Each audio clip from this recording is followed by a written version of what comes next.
Entonces, veamos este ejemplo. Nos dice, de acuerdo a las reglas de Slater, calcule la constante de pantalla para un electrón 4p del átomo de bromo. El primer paso entonces es conocer el número atómico de bromo, el cual es de 35. Como estamos hablando de un átomo neutro, sabemos que el bromo posee 35 electrones. Entonces, el primer paso es armar la configuración electrónica del bromo.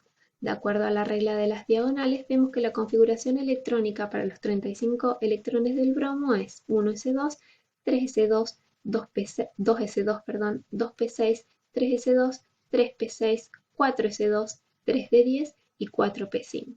Lo que nos está pidiendo el ejercicio es calcular la constante de apantallamiento para un electrón 4p del átomo de bromo. Es decir, que vamos a calcular la constante de pantalla sobre uno de estos electrones que se encuentran en el orbital 4p.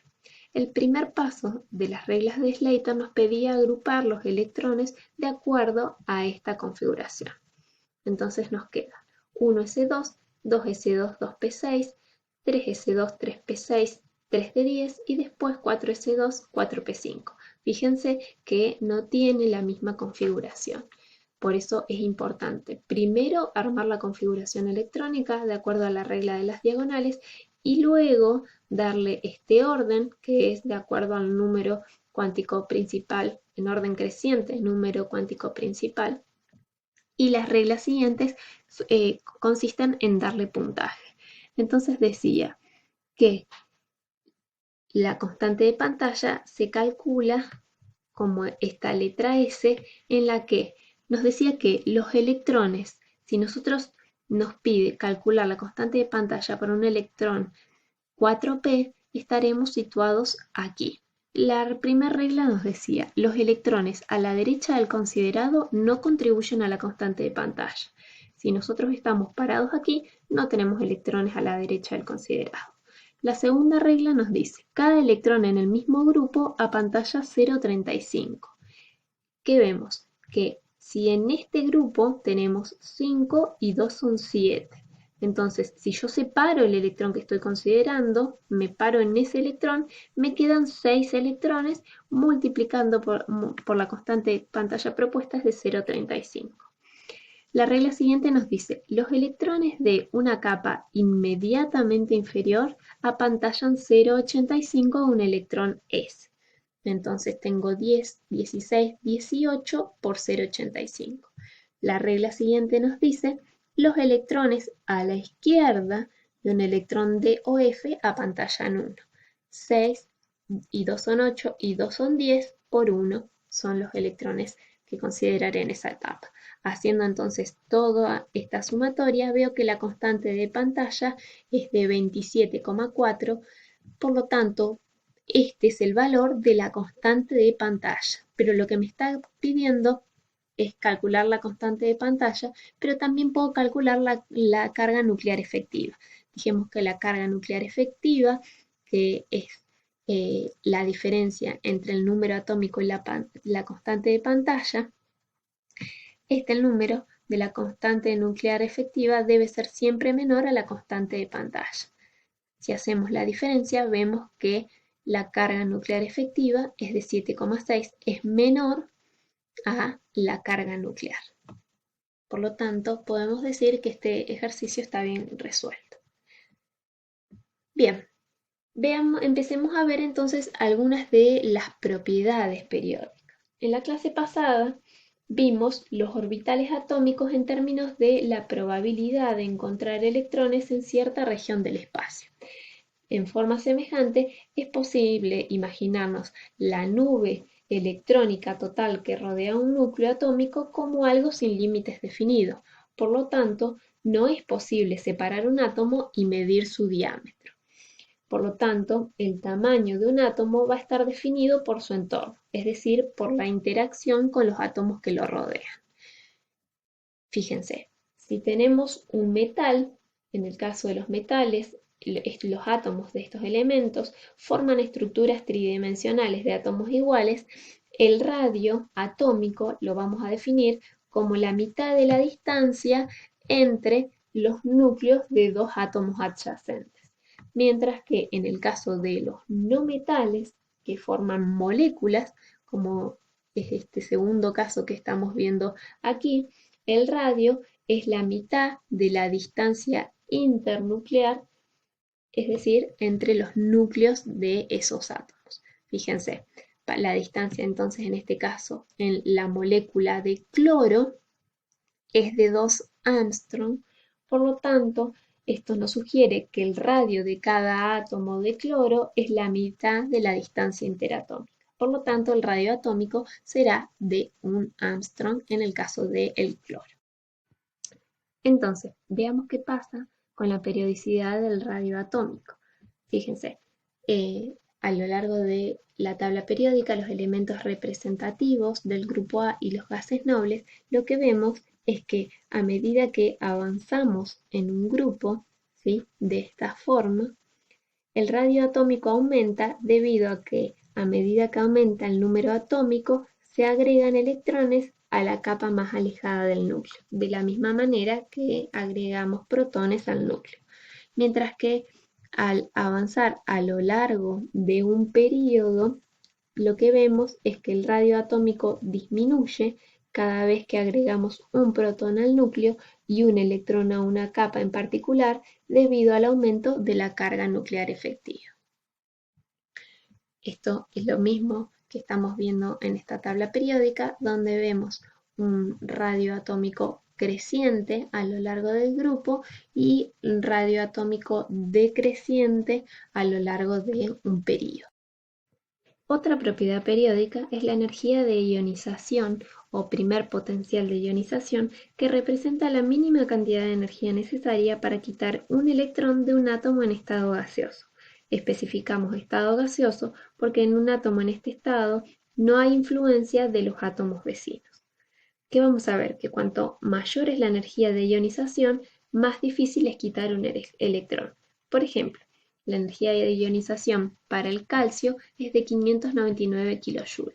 Esta es la energía necesaria para sacarle un electrón, al átomo neutro de calcio. Ahora, la segunda energía de ionización, que es la cantidad de energía que se necesita para sacar el segundo electrón del calcio, es de 1145 kJ. Como la carga nuclear permanece constante, se necesita más energía para sacar otro electrón del ion cargado positivamente. De esta forma, para un elemento dado, la segunda energía de ionización siempre va a ser mayor que la primera, porque va a ser más difícil sacar un electrón con carga negativa de un ion con carga positiva que del correspondiente átomo neutro. En la siguiente tabla podemos ver algunos valores de la primera energía de ionización de algunos elementos. Vemos que la magnitud de la energía de ionización nos da una idea de qué tan fuertemente unido se encuentra el electrón al átomo. Por lo tanto, valores de energía de ionización baja indican fácil separación del electrón menos fuertemente unido con la formación de un catión. Esto es lo que vemos en por ejemplo, metales del grupo 1 y 2, metales alcalinos y alcalino-térreos. De esta forma, entonces, la pérdida o la remoción de un electrón da lugar a la formación de un ion positivo o catión. Estos pueden ser en función del número de electrones que pierdan, cationes con carga positiva +1 o +2, o algunos otros, como veremos en otros grupos más adelante. Bien, a medida que avanzamos entonces a lo largo de un periodo, la carga nuclear efectiva aumenta, porque tenemos más protones en el núcleo, causando de esta forma que los electrones externos sean más atraídos y por lo tanto más difícil de sacarlos. Por lo tanto, la energía de ionización por lo general aumenta al avanzar en un periodo, como lo vemos aquí.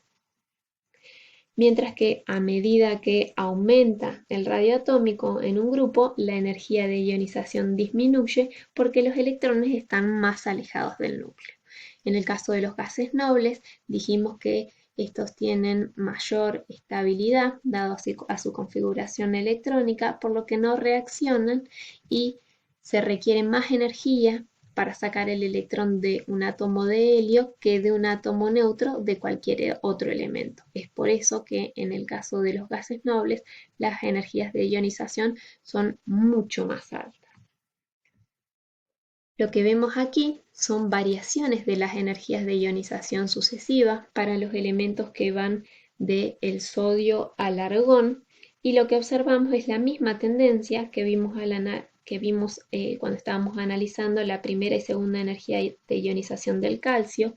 Lo que vemos es que con la eliminación sucesiva de un electrón, se separa este electrón de un ion cada vez más positivo, lo que requiere cada vez más energía. De esta forma vemos, por ejemplo, cómo aumenta para el fósforo la energía de ionización entre la primera, la segunda, la tercera, la cuarta y la quinta. Cada vez que sacamos un electrón, es necesario entregar más energía para sacar un electrón de un ion que ya está cargado eléctricamente. Por lo tanto, los valores de energía de ionización sucesiva aumentan cada vez más. Otra cosa sumamente interesante es que conocer los valores de energía de ionización nos permite predecir la probabilidad de que un elemento forme compuestos iónicos o covalentes, es decir, moleculares. Lo que vemos es que elementos con valores de energía de ionización bajas forman compuestos por pérdida de electrones para formar cationes. Los elementos que tienen energías de ionización intermedias forman compuestos moleculares a partir de compartir electrones, mientras que los elementos que poseen energías de ionización muy altas, como los elementos del grupo 16 y 17, suelen ganar electrones formando aniones con la configuración electrónica del gas noble más próximo. Lo que vemos aquí entonces es que la energía de ionización aumenta a lo largo de un periodo y disminuye a lo largo de un grupo. Bien, otra de las propiedades periódicas que analizaremos, otra propiedad de los átomos que influye en su comportamiento químico, es su capacidad para aceptar uno o más electrones. Dicha propiedad se denomina afinidad electrónica, la cual es la variación de energía que ocurre cuando un átomo en estado gaseoso acepta un electrón para, en este caso, formar un ion con carga negativa o anión. Lo que vemos es que por convención se asigna valor positivo cuando se absorbe energía y un valor negativo cuando ésta se libera. En el caso del helio, vemos que la afinidad electrónica, en este caso, tiene un valor de 0. ¿Por qué se da esto? Significa que como la afinidad electrónica tiene un valor positivo, el electrón no se va a unir nunca a un átomo de helio. De hecho, el ion helio menos no existe, es inestable y no se forma. En cambio, en el caso del cloro, lo que vemos es que cuando un mol de cloro gaseoso gana un electrón para formar el anión cloruro, lo hace liberando 349 kJ por mol en una reacción exotérmica. De esta forma, esta reacción es posible, mientras que esta no. Entonces, dijimos que la afinidad electrónica es la adición de un electrón a un átomo gaseoso neutro.